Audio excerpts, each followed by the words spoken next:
Chapter 13. It was a trial to my feelings, on the next day but one, to see Joe arraying himself in his Sunday clothes to accompany me to Miss Havisham's. However, as he thought his court suit necessary to the occasion, it was not for me to tell him that he looked far better in his working dress, the rather, because I knew he made himself so dreadfully uncomfortable, entirely on my account, and that it was for me he pulled up his shirt collar so very high behind, that it made the hair on the crown of his head stand up like a tuft of feathers. At breakfast time, my sister declared her intention of going to town with us, and being left at Uncle Pumblechook's and called for when we had done with our fine ladies, a way of putting the case, from which Joe appeared inclined to augur the worst. The forge was shut up for the day, and Joe inscribed in chalk upon the door, as it was his custom to do on the very rare occasions when he was not at work, the monosyllable HOUT, accompanied by a sketch of an arrow supposed to be flying in the direction he had taken. We walked to town, my sister leading the way in a very large beaver bonnet, and carrying a basket like the Great Seal of England in plaited straw, a pair of pattens, a spare shawl, and an umbrella, though it was a fine bright day. I am not quite clear whether these articles were carried penitentially or ostentatiously, but I rather think they were displayed as articles of property, much as Cleopatra or any other sovereign lady on the rampage might exhibit her wealth in a pageant or procession.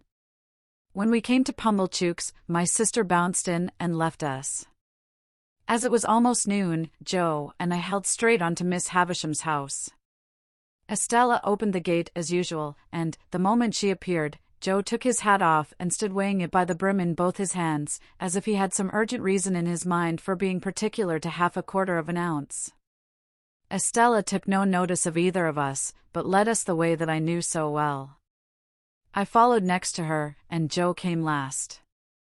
When I looked back at Joe in the long passage, he was still weighing his hat with the greatest care, and was coming after us in long strides on the tips of his toes.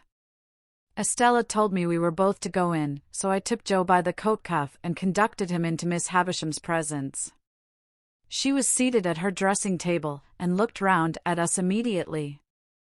"Oh," said she to Joe. "You are the husband of the sister of this boy?" I could hardly have imagined dear old Joe looking so unlike himself or so like some extraordinary bird, standing as he did speechless, with his tuft of feathers ruffled, and his mouth open as if he wanted a worm. "You are the husband," repeated Miss Havisham, "of the sister of this boy?" It was very aggravating, but, throughout the interview, Joe persisted in addressing me instead of Miss Havisham.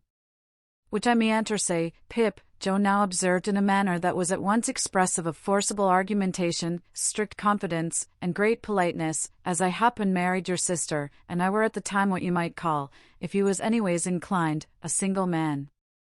"Well," said Miss Havisham. "And you have reared the boy, with the intention of taking him for your apprentice, is that so, Mr. Gargery?" "You know, Pip," replied Joe, "as you and me were ever friends, and it were looked for'ard to betwixt us, as being calculated to lead to larks. Not but what, Pip, if you had ever made objections to the business, such as its being open to black and SUT, or such like, not but what they would have been attended to, don't you see?" "Has the boy," said Miss Havisham, "ever made any objection? Does he like the trade?" "Which it is well beknown to yourself, Pip," returned Joe, strengthening his former mixture of argumentation, confidence, and politeness, "that it were the wish of your own heart." I saw the idea suddenly break upon him that he would adapt his epitaph to the occasion, before he went on to say, "And there weren't no objection on your part, and Pip it were the great wish of your heart." It was quite in vain for me to endeavor to make him sensible that he ought to speak to Miss Havisham. The more I made faces and gestures to him to do it, the more confidential, argumentative, and polite he persisted in being to me. "Have you brought his indentures with you?" asked Miss Havisham. "Well, Pip, you know," replied Joe, as if that were a little unreasonable, "you yourself see me put 'em in my 'at, and therefore you know as they are here." With which he took them out, and gave them, not to Miss Havisham, but to me. I am afraid I was ashamed of the dear good fellow, I know I was ashamed of him, when I saw that Estella stood at the back of Miss Havisham's chair, and that her eyes laughed mischievously. I took the indentures out of his hand and gave them to Miss Havisham. "You expected," said Miss Havisham, as she looked them over, "no premium with the boy?" "Joe!" I remonstrated, for he made no reply at all. Why don't you answer, Pip, returned Joe, cutting me short as if he were hurt, which I meanter say that were not a question requiring a answer betwixt yourself and me, and which you know the answer to be full well no. You know it to be no, Pip, and wherefore should I say it? Miss Havisham glanced at him as if she understood what he really was better than I had thought possible, seeing what he was there, and took up a little bag from the table beside her. Pip has earned a premium here, she said, and here it is. There are 25 guineas in this bag. Give it to your master, Pip. As if he were absolutely out of his mind with the wonder awakened in him by her strange figure and the strange room, Joe, even at this pass, persisted in addressing me. This is very liberal on your part, Pip, said Joe, and it is as such received in grateful welcome, though never looked for, far nor near, nor nowheres.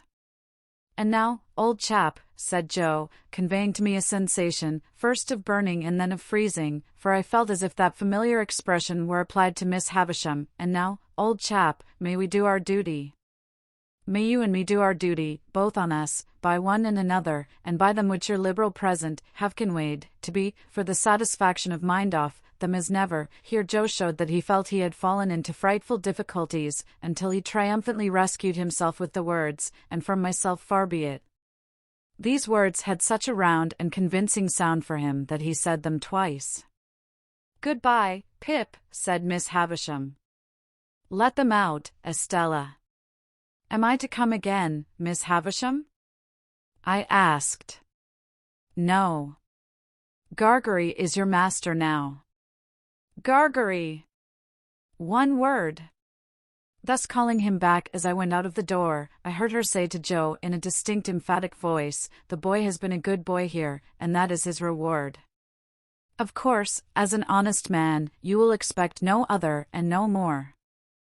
How Joe got out of the room, I have never been able to determine, but I know that when he did get out he was steadily proceeding upstairs instead of coming down, and was deaf to all remonstrances until I went after him and laid hold of him.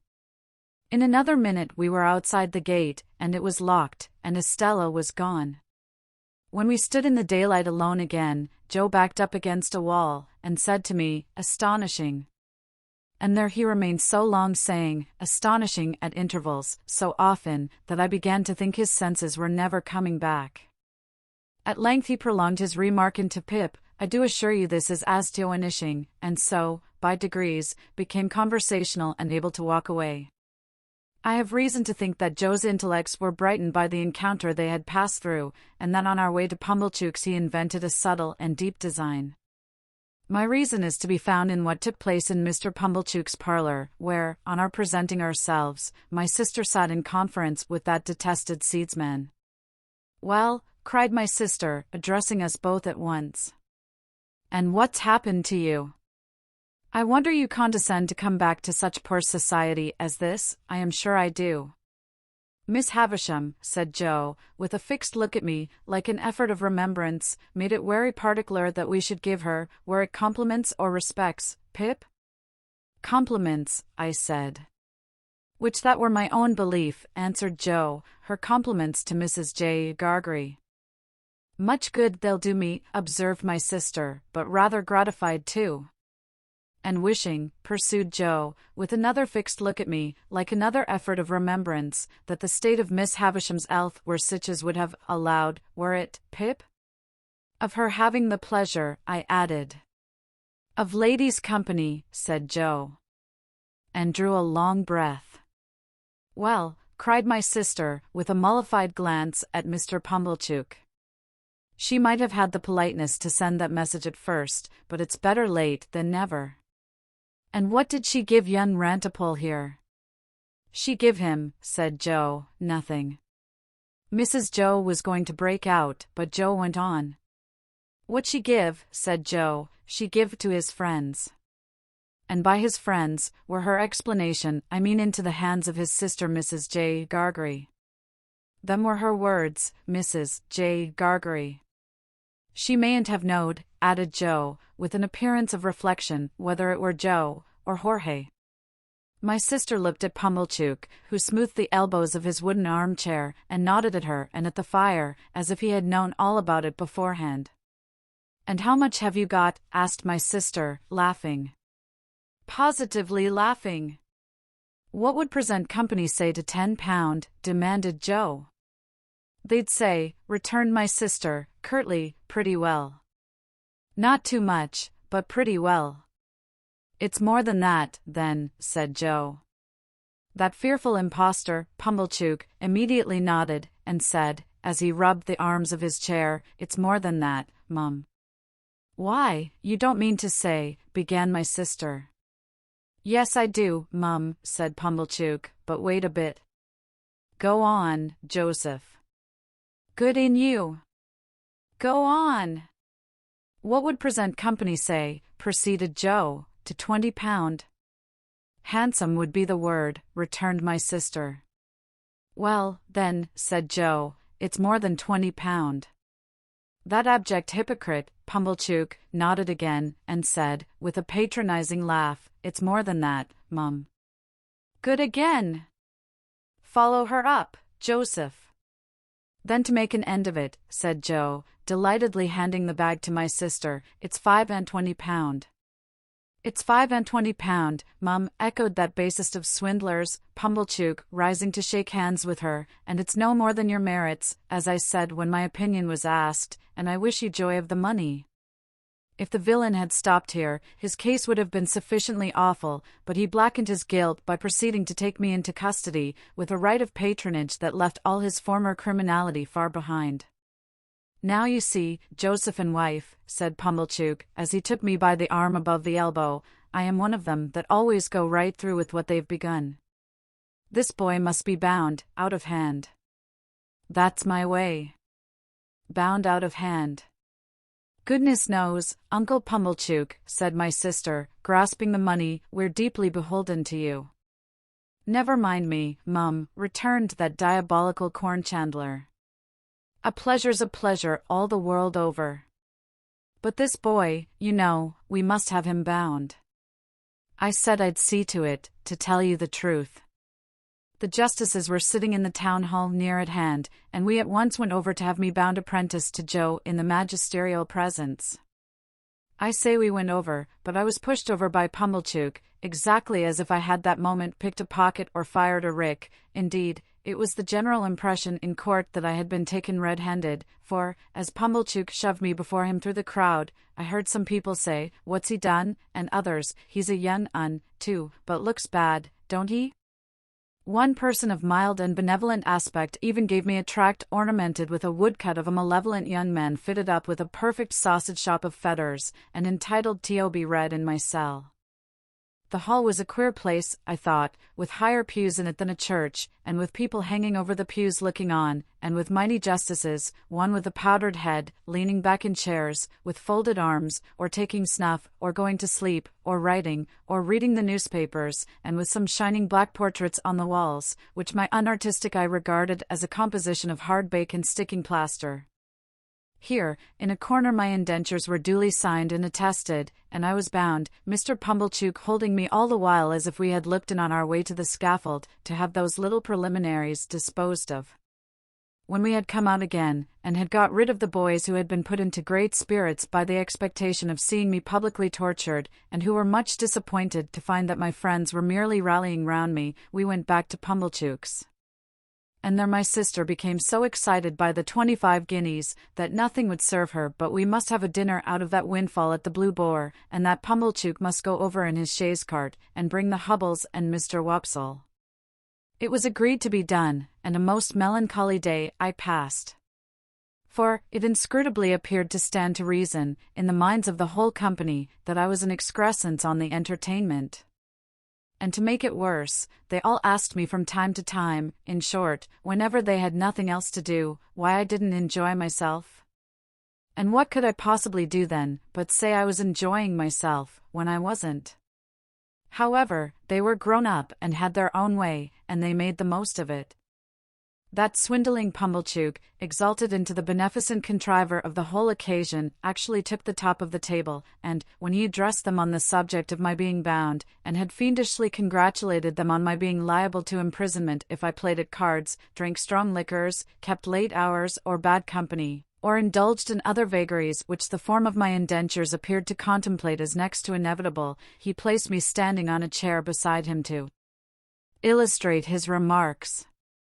My only other remembrances of the great festival are, that they wouldn't let me go to sleep, but whenever they saw me dropping off, woke me up and told me to enjoy myself. That, rather late in the evening, Mr. Wopsle gave us Collins's Ode, and threw his blood-stained sword in thunder down, with such effect that a waiter came in and said, "The commercials underneath send up their compliments, and it wasn't the Tumbler's Arms." That, they were all in excellent spirits on the road home, and sang, "O Lady Fair." Mr. Wopsle taking the bass, and asserting with a tremendously strong voice, in reply to the inquisitive bore who leads that piece of music in a most impertinent manner, by wanting to know all about everybody's private affairs, that he was the man with his white locks flowing, and that he was upon the whole the weakest pilgrim going. Finally, I remember that when I got into my little bedroom, I was truly wretched, and had a strong conviction on me that I should never like Joe's trade. I had liked it once, but once was not now.